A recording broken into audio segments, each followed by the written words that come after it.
नमस्कार, जोहार। स्वागत है आपका डिजिटल झारखंडी समाचार में। तो चलिए झारखंड की आज की बड़ी और मुख्य खबरों पर बात करते हैं, पर उससे पहले आपसे एक छोटी सी अनुरोध है, कृपया वीडियो को एक प्यारा सा लाइक अवश्य कर दीजिएगा, क्योंकि आपको एक लाइक करना ही हमारी मेहनत का फल होता है। तो चलिए शुरुआत करते हैं आज की पहली और बड़ी खबर से।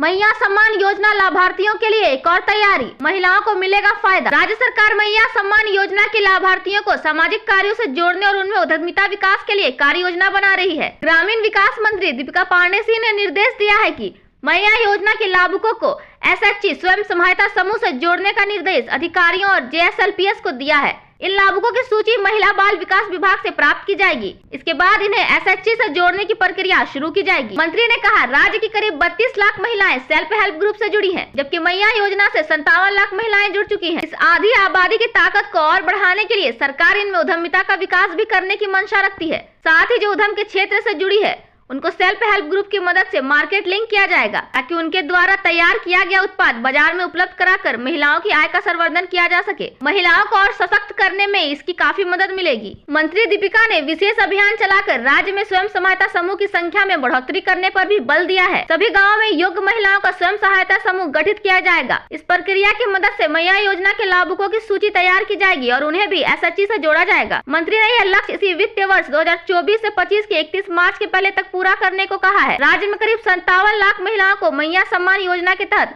अब हर माह 2500 रुपए मिल रहे हैं। सालाना 30,000 रुपए प्रत्येक लाभुकों को दिया जाना है। यह एक गैर लाभकारी संगठन होता है, इनमें ज्यादातर महिलाएं शामिल है। एसएचजी सामूहिक निर्णय लेने, साझा जिम्मेवारी और आपसी विश्वास पर आधारित होते हैं। गरीबों को वित्तीय सेवाएं देने का काम करते हैं। महिलाओं की उद्यमिता बढ़ाने के लिए लोन भी दिया जाता है।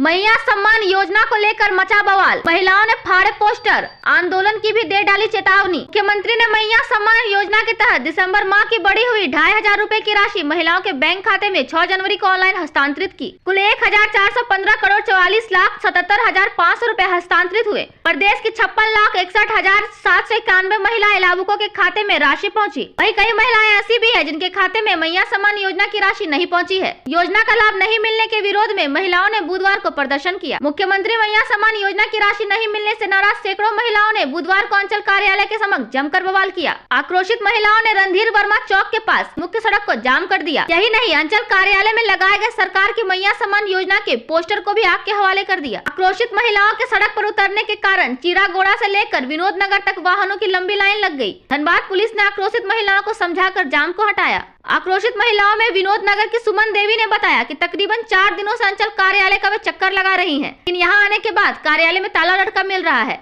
यही हाल आज भी है। कार्यालय में ना तो साहब है और ना ही कोई अन्य कर्मचारी। कोई यह भी बताने वाला नहीं है कि आखिर योजना की राशि अब तक हमारे खाते में क्यों नहीं पहुँची।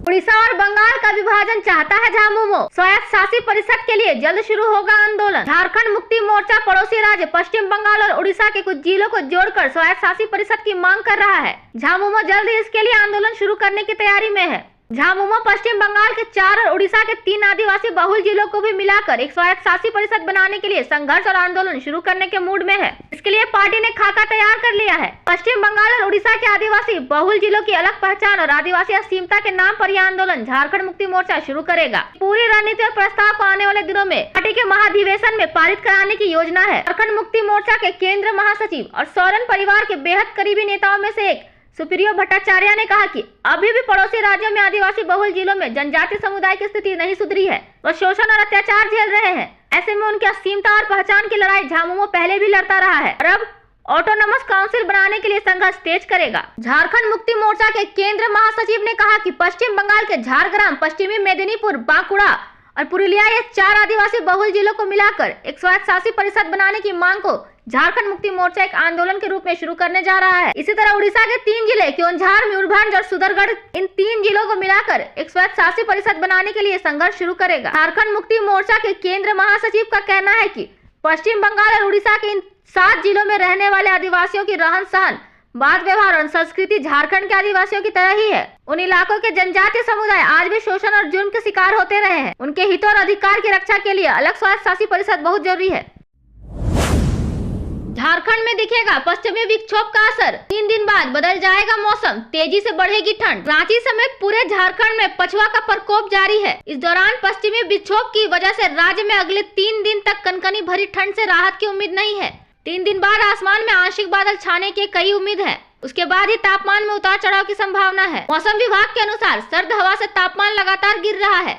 अगले 24 घंटों के दौरान न्यूनतम तापमान 2 से 3 डिग्री और नीचे गिर सकता है। इससे कड़ाके की ठंड बढ़ेगी, रात में कनकनी सिहरा सकती है। रांची स्थित मौसम केंद्र के अनुसार राज्य में बुधवार को ठंड और कनकनी काफी बढ़ गई। सुबह के दौरान राज्य के उत्तरी भागों में कुहासे का असर देखा गया है। रांची समेत राज्य के कई जिलों में न्यूनतम तापमान 1 से 3 डिग्री तक की गिरावट देखी गई है। राज्य में सबसे ठंडा जिला लातेहार रहा, जहां का न्यूनतम तापमान सबसे कम 6.5 डिग्री दर्ज किया गया, जबकि रांची में न्यूनतम तापमान 8.8 डिग्री दर्ज किया गया। यह पिछले दिन की तुलना में करीब 3 डिग्री कम है। रांची में तेज हवा चलने से अधिकतम तापमान में भी पिछले 24 घंटों की तुलना में करीब 2 डिग्री की गिरावट दर्ज की गई। इससे दिन के कड़ी धूप के बावजूद ठंड का एहसास हुआ। रांची में हवा की रफ्तार करीब 5 से 6 किमी प्रति घंटे रही। मौसम केंद्र रांची के वैज्ञानिक अभिषेक आनंद के अनुसार रांची समेत राज्य में पछुआ की सर्द हवा से तापमान में गिरावट आ रही है। अगले 24 घंटों के दौरान न्यूनतम तापमान और नीचे आ सकता है। इससे सर्दी और कनकनी बढ़ेगी। 3 दिन बाद पश्चिमी विक्षोभ के प्रभाव से राज्य के मौसम में बदलाव हो सकता है। इससे तापमान में उतार चढ़ाव हो सकता है। रात के दौरान जहां न्यूनतम तापमान में वृद्धि होगी, वहीं दिन के तापमान में कमी आएगी। इससे 3 दिन में ठंड का सामना करना पड़ सकता है। श्रम मंत्री ने कहा, राज्य से पलायन रोककर यहां के युवाओं को रोजगार देना प्राथमिकता। राज्य के श्रम मंत्री संजय प्रसाद यादव ने बुधवार को कौशल विकास के तहत शहर के श्री अमरा स्थित SGRS अकेडमी प्राइवेट लिमिटेड के प्रशिक्षित 8 महिला अभ्यर्थियों को स्विमिंग मशीन ऑपरेटर की नियुक्ति पत्र दिया। इन अभ्यर्थियों को चेन्नई स्थित एक बड़ी कंपनी में नौकरी करने का अवसर मिला है। कंपनी के प्रोजेक्ट हेड हरिओम शर्मा और सेंटर मैनेजर सुमन भारती ने बताया कि पिछले 3 महीने का आवासीय कोर्स कराकर इन अभ्यर्थियों को प्रशिक्षित किया गया।